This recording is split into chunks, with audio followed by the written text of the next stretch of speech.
Hey everyone, welcome back to the Language Arts Gallery. Today I want to continue talking about our comparative essay, and today we're going to talk about the introduction to a comparative essay. Now, we've gone over how to write an introductory paragraph in several different genres of academic writing. The comparative essay is probably the most difficult or the most involved of all the different genres that we've covered because there's more material that we need to cover.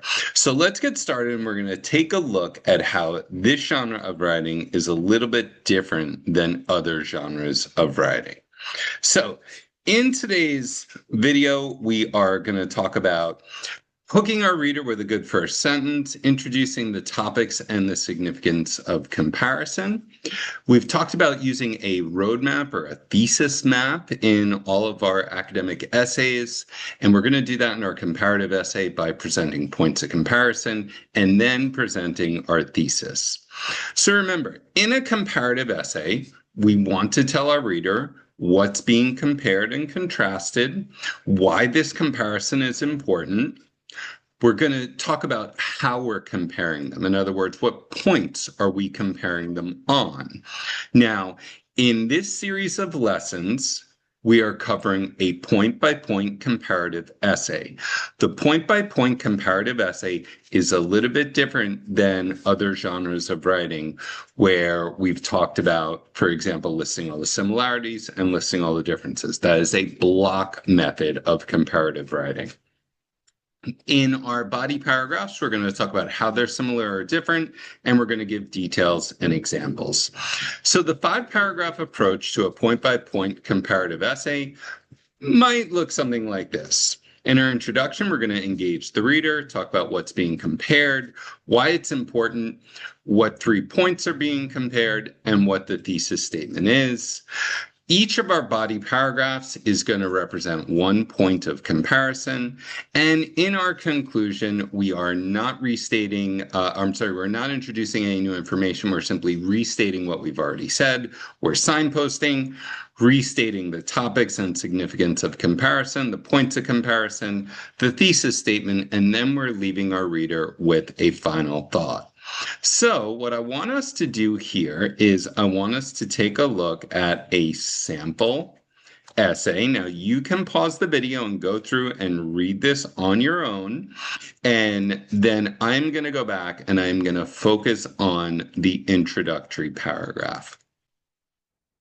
Okay, so now let's take a look at this introduction. The introduction is a lot like a puzzle that needs certain pieces to come together. It's a bit like a Rubik's Cube. So we want to engage our reader. We want to let them know what we're going to be writing about. Like all our academic essays, we're going to introduce our topic. We want our reader to understand why the comparison is important. We want them to understand how we're going to compare these two things and what our thesis or our opinion about the topic is based on the comparison that we're making. So we're going to go through each part individually here. The first is engaging our reader or hooking our reader. Like all of our genres of academic writing, we want to get the reader's attention from the first sentence. And there are several different ways that we can do this. We can use a strong statement.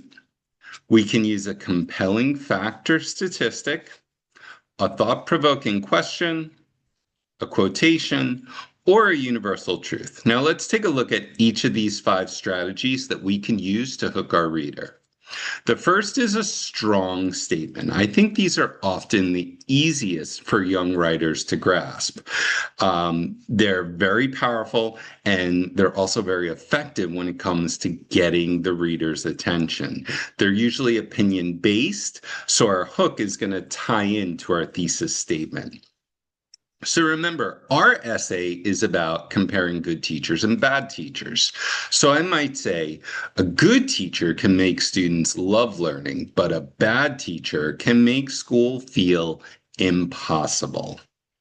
So since our essay is about this topic, I want you to think of another strong statement that you might use to compare good teachers and bad teachers. You can also use a compelling fact or statistic. Now, The previous strategy is a bit more opinion-based. This is going to be a little bit more research-based because we want to make sure that whatever information we're presenting to our reader is accurate. Remember, this is going to be our reader's first taste of our writing, so we don't want to present them with something that's wildly inaccurate that they know is not true. So here I've got a compelling statistic. Students spend over 1,000 hours a year in the classroom. So the kind of teacher they have really matters. I think that's a fantastic opening. I really love that. Now let's look at a thought-provoking question. So whether you choose to use this is going to depend a lot on the context you're writing in. I use this with my younger learners. I'm targeting this at 5th, 6th, 7th, maybe 8th grade. This is middle school writing. So for me in this context, this is totally fine. If you're dealing with high school or university, you might not want to use this approach because it is a little bit less formal. It's speaking directly to the reader. So here we've got an example. Have you ever had a teacher who made you excited to learn or one who made you dread coming to school? So right away that draws me in. I want to know more. But again, it's a bit less formal. A quotation. Now, quotations are a little bit more text dense because we need to include the quote, we need to include who said it, and we need to interpret the quotation. So you've got to not just include that first quotation, but you've got to include a second sentence interpreting the quote. So here, education is the passport to the future. This quote from Malcolm X shows how teachers guide students toward their futures. Okay, so there I've got the quote. I'm attributing credit to whomever said it. In this case, it's Malcolm X, and the significance of that quotation. A universal truth. Now, this is a general truth. In our case, this is going to be about learning. And since it's universal, it should be something that most people agree with. Since most people will be in agreement with you from the first sentence, the first thing you write, they're likely to continue reading. A teacher can affect how students feel about school for years to come. I really think this strategy is a bit of a blend between a strong statement and a universal truth. A strong statement is a little bit more opinion-based, so it might be a little bit more controversial, whereas this is something that is more grounded in a collective feeling about education. Okay, now that we've hooked our reader, we need to introduce our topic. All great genres of writing are going to introduce the topic. In this case, we're writing a comparative essay, so we are going to introduce the two things we're comparing. So this is called the topics of comparison, and we said we're comparing good teachers and bad teachers. Now we want our audience to understand why this difference is important. Why is it important that our audience reads this? Understanding the difference is important because the way a teacher teaches can affect how students feel about learning. This is our significance of comparison. Significance just means important. So the significance of why we need to compare good and bad teachers. It's simply helping our reader understand, why are you reading this? So in our last lesson, we outlined the body of our comparative essay, and I reviewed it here at the beginning of this video. We are going to present each point of comparison in its own body paragraph. Now, in our introduction, we want to give our reader a roadmap or a thesis map. We want to talk about what we're going to address in the body. So how are we going to compare these three things? How are we going to compare these two things? And we're comparing them in three ways. So we said we're going to talk about how good and bad teachers treat their students, how they explain their lessons, and how they help students who are struggling. So, in a comparative essay, We're just sharing our points of comparison as the roadmap. Now, our thesis is our argument. This is really quite simple in a comparative essay. We're going to say, are the topics of comparison more similar? Are they more different? Or is there a balance? Are they as similar as they are different?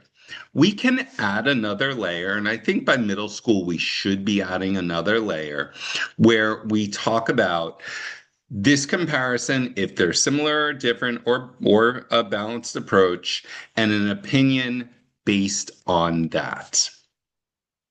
So, for example, good teachers are central to student success in the classroom. So then the body of our essay should convince our reader of that based on this comparison. So I might say, if I'm comparing good teachers and bad teachers, I'm likely going to say they're very, very different. So let's take a look at our introduction. Teachers play an important role in helping students learn and feel confident at school. I think we could actually improve that hook a little bit, but I think that's pretty good. However, not all teachers teach in the same way. Some teachers help students succeed while others make learning more difficult. So I've got these two things I'm comparing. Understanding the differences is important because the way a teacher teaches can affect how students feel about learning. That's my significance of comparison, and it's a very well stated significance. Overall, good teachers and bad teachers exhibit tremendous differences in how they treat students, how they explain lessons, and how they help when students struggle. So you can see here, I've got those 3 points of comparison. And I'm talking about how they're different. I say exhibit tremendous differences. That's in blue because that's my thesis statement. I'm attaching to that an opinion. I'm saying making these good teachers central to student success in the classroom.